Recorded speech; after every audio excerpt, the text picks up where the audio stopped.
تو اپنی فکر کرے گا تو پھر ہے نا، یہ ہے اپنی فکر کرنی چاہیے۔ اس لیے اللہ کے حبیب صلی اللہ علیہ وسلم جو ہیں، ان کے سب سے بہترین دوست جو ہیں، ان کے سب سے قریب ترین جو ہیں، اور اللہ تعالیٰ کی جو مخلوق ہے، رسول اللہ صلی اللہ علیہ وسلم کے بعد جو ہے مخلوق میں سب سے پیارے جو ہیں، وہ حضرت ابوبکر صدیق رضی اللہ تعالیٰ عنہ فرماتے ہیں کہ پہلے اپنے نفس کی اصلاح کر لو، لوگ خود بخود تمہارے ساتھ اچھا معاملہ کرنے لگ جائیں گے۔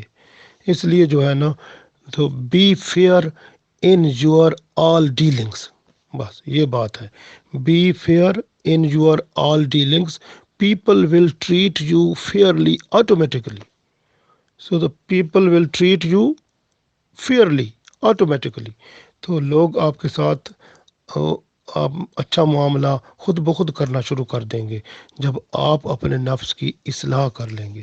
تو سب سے بڑی بات ہے اصلاح نفس جو ہے، جیسے میں نے آپ کو پہلے ایک دفعہ بات سنائی تھی کہ شداد بن اوس رضی اللہ تعالیٰ عنہ نے جو رسول اللہ صلی اللہ علیہ وسلم سے جو حدیث روایت کی، ترمذی شریف میں یہ موجود ہے، جس میں فرمایا ہے، آپ صلی اللہ علیہ وسلم نے فرمایا کہ بھئی حقیقت میں ہوشیار آدمی وہ ہے جو اپنے نفس کو قابو رکھتا ہے اور موت کے بعد آنے والی زندگی کو سنوارنے میں لگ جاتا ہے، جبکہ بے وقوف آدمی وہ ہے جس نے اپنے نفس کو ناجائز خواہشوں میں کھلا چھوڑ دیا ہوا ہے اور اللہ پر غلط توقع رکھ کے امید باندھ کے بیٹھا ہوا ہے۔